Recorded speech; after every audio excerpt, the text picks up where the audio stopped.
Hello, lovelies. Hello, hello. Salamat pagi. Buenos mañana. Good morning. Good morning. Guten Tag. Okay. Shut it. Start over. So let's talk about the law of attraction and Christians. So recently I've been hearing a lot about the law of attraction. It was super intriguing to me to hear about, and there seem to be so many cool things about it. And the law of attraction is the belief that you can attract negative and positive things into your life by focusing and thinking about them. The belief that the universe will bring positive things into your life when you think on them and focus and envision yourself having these things and such like that. And it really interested me because it seemed like there was a lot of truth in this cool thing I was hearing about. And I have committed my life to Jesus, so I was wondering, how does the law of attraction and my life with Jesus coincide, and how does that work exactly, and can they work together? Oh, let me say this now. I just want to throw out there that all that I'm saying is based off of my own beliefs from my own personal life experience. And that is what I'm saying, and I am not imposing that on you or judging you for what you believe based on your life experiences. So, I am not hating you. Please don't hate on me. Terima kasih. Guess we're going Malaysian today. Okay. So, like I said, there seems to be a lot of truth to the law of attraction. And there are also Bible verses which seem to say a lot of things along the same line. So it's like, So I started oh man, the law of attraction, this is it, man. This is I'm gonna use this and boom, baby. And I want you to stay. No, not like that. After really pondering this thing for a while, I grew to find two issues with it as a Christian. So one of these was, there have been many times in my life where I've come to the realization that I don't always know what's best for me. So here are two stories from my life where I did not know what was best for me. Okay, one was from a year and a half ago or something. When I was in Australia, I had visa issues, which I was renewing a visa so I could stay and be an intern on a feature film. And my application for that renewed visa got denied because of a stupid mistake on my end. Woo! And so basically I had 1 day to get out of there. I had to get out of Australia, and I booked a random flight. New Zealand, here we come! Not really knowing where I was staying or what I was doing or how long I would be there or if I would ever get allowed back into Australia, where all my stuff was, by the way. And the feature film, and I was just like, oh my gosh! Which, by the way, I was also super confused because I did not want to stay to work on the film. God told me to, and so I changed all this stuff, changed my airplane ticket, and obviously had to extend a visa. All of a sudden, Australia wasn't letting me stay in. So I was like, God, hello, I did all this stuff for you, I didn't even want to do this, and now I can't even stay? I don't understand! Did I hear you wrong? So now I'm in New Zealand. Actually, I did find a place to stay, so I wasn't homeless there, which was great. So I was on a student visa in Australia, and that student visa was gonna expire in 6 days. So I was in New Zealand for those 6 days, and that whole time believing, okay, I'm gonna get that email back, I'm gonna hear back from the government that I could go back before my student visa expired. I had so much faith for that you guys have no idea. I just believed so hard that God was gonna come through and that I could go back. But still, no email would come day after day after day. And then on the last day that I would be able to have gone back to Australia to even just get my stuff and then go back to America, I had so much faith. I'm like, oh, I know. And I was just checking email, but no email. And after that, I was like, it was so shocking to me. I was like, God, I don't understand. How could this be? This is what needed to happen so I could get back to Australia. And it didn't happen. You totally let me down. What the heck is happening? You wanted me on this feature film. I did all this stuff so I could stay, and now I can't even go back into Australia now. So it was so confusing for me. I was so sure that this is what needed to happen for myself to be able to go and get back in Australia. I knew what was best for me, totally. I knew this had to happen, but it didn't happen. And what happened instead, I ended up staying 15 days in New Zealand, that whole time not knowing if I could ever get back or not, still waiting on the email from the government. The best way I can describe it is that I was swept off on this honeymoon with God, it seemed. Yes, I realize that sounds strange, but that's the best way I can describe it. He took me on this wild adventure in New Zealand that I was totally not expecting. It was like a little brief intermission for him and me to just have this time. He took me to Hobbiton, which was like this huge thing where that was this sequestered dream in my heart ever since a little kid, you know? I was like so obsessed with Lord of the Rings. And then all of a sudden, I'm in this place where I'm 1 hour from Matamata, Hobbiton, and so I got to go even though I barely had any money left and everything. And that's where he started me on this journey of dreams, and that dreams are so important, and first of all, realizing that I do have dreams and I need to think about them and I need to pursue them and they need to be big. So that was a situation where I thought I knew what was best for me, that I had to get back to Aussie right away. But actually, God was like, I have something better in store for you. And are you wanting to receive that or what? So yeah. And in the end, I did get an email at day 15 saying, you can come back, your new visa is accepted. And I worked on the feature film, and there we go.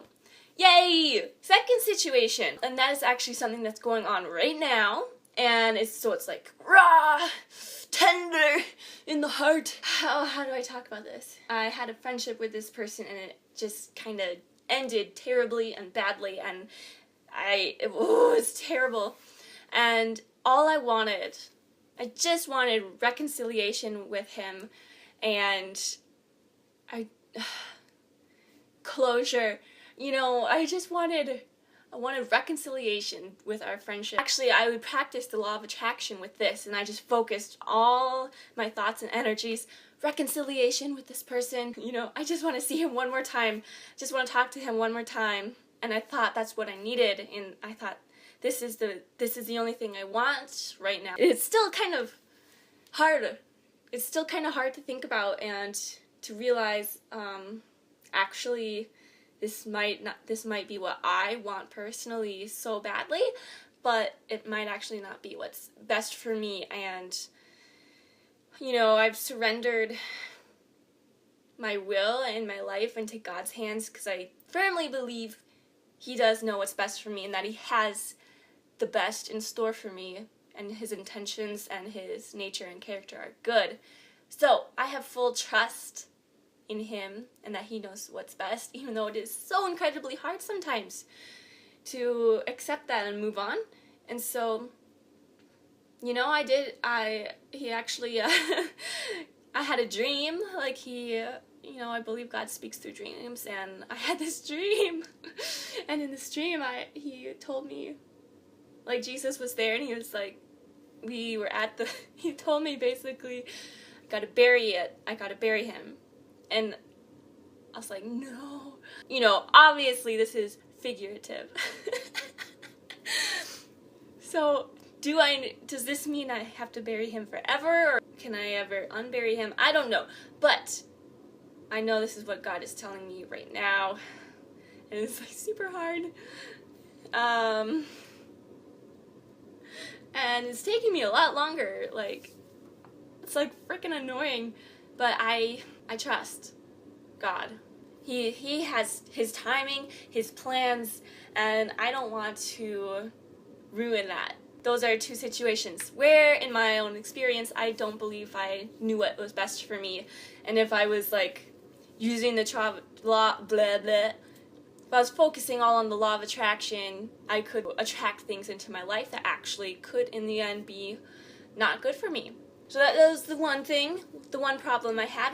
Number 2 problem I encountered was that I was really putting like spending so much time thinking about law of attraction and trying to do what you're supposed to do, like focusing your attention all on this and envisioning yourself with this thing or, you know, whatever you wanted. So I found myself spending more and more time putting my faith in this law of attraction and spending time with it, with the idea of it, instead of spending my time with Jesus and putting my faith in Jesus. And I was like, whoa, that is a problem. That is not good. That's not something I want, you know. My whole 100% faith needs to be in Jesus. Anything else, and I'm putting that before him, which is idolatry and not cool. So yeah, that just made me kind of wake up and realize, hey, this actually could not be the best thing for me, for my life choices. Yeah. So if you're a Christian and you're wondering, hey, how much truth is in this law of attraction or whatever, like I said, I think there's a lot of principles that we can take from it and apply it to our lives, which are very healthy, like positive thinking, not just thinking on the negative. Like me with, I have anemia, and there would be a time where I would just focus so much on how miserable I was, and that was all I would think about then. And it does make it seem a lot worse. Instead of focusing on my misery,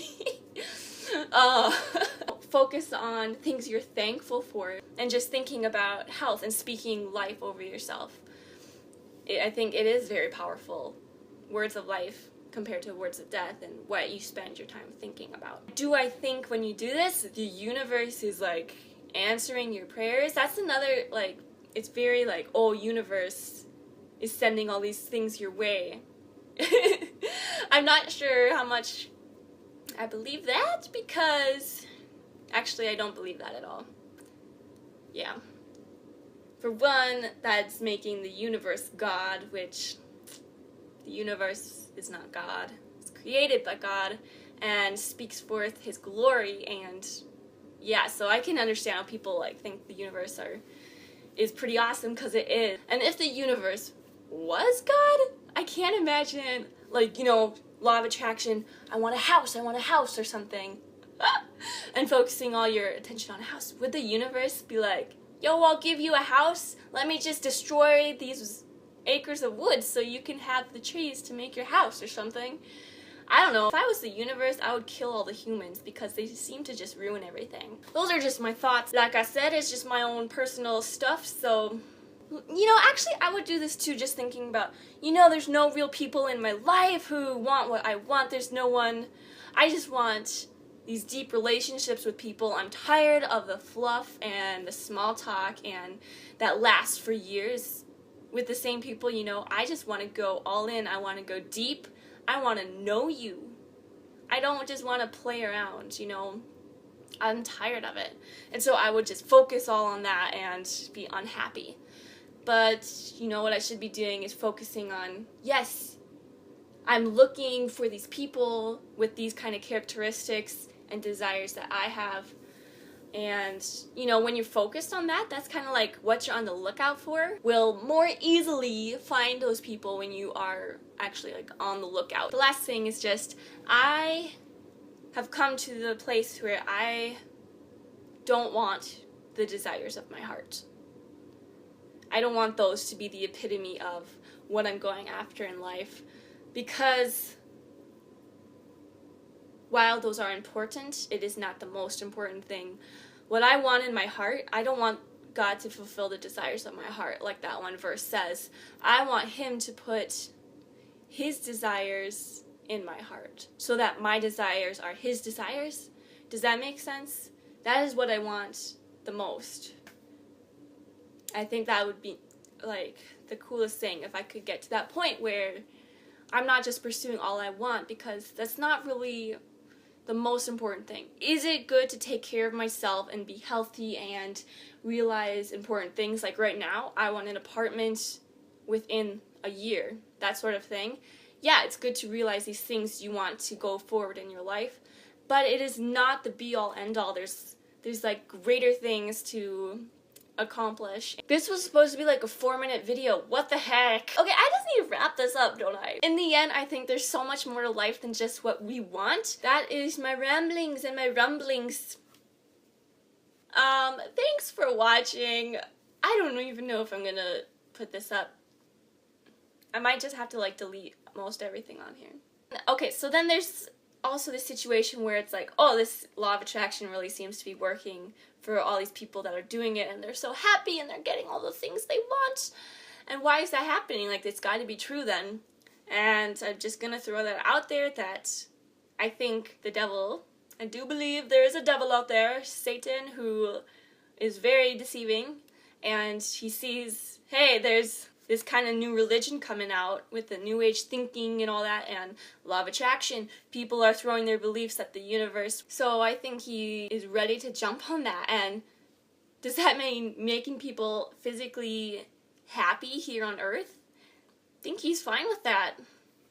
You know, when people are super happy and like seem to be doing well and have all these things they want, it's pretty easy to be distracted from what's going on really inside and your spirit and what your heart is really starving for, and that is relationship with our Creator who created us for relationship with Him. Oh, no one's gonna like that I'm saying this. I think the devil does take advantage of this situation, making people happy, yeah, and keeping them distracted. Okay, we're just gonna be done. And you know, this is all kind of new thinking for me, thinking about all this stuff, so please share your opinion. Yeah, I'd love to know what other people think. And again, this is just my personal beliefs based on my life experience. I am in no way hating on yours. Love y'all. Tell me what you think. Have a great day. Harapra. Oh, what's goodbye in Malaysian? What's goodbye in Malay? I don't remember. Yeah, I vedik ya.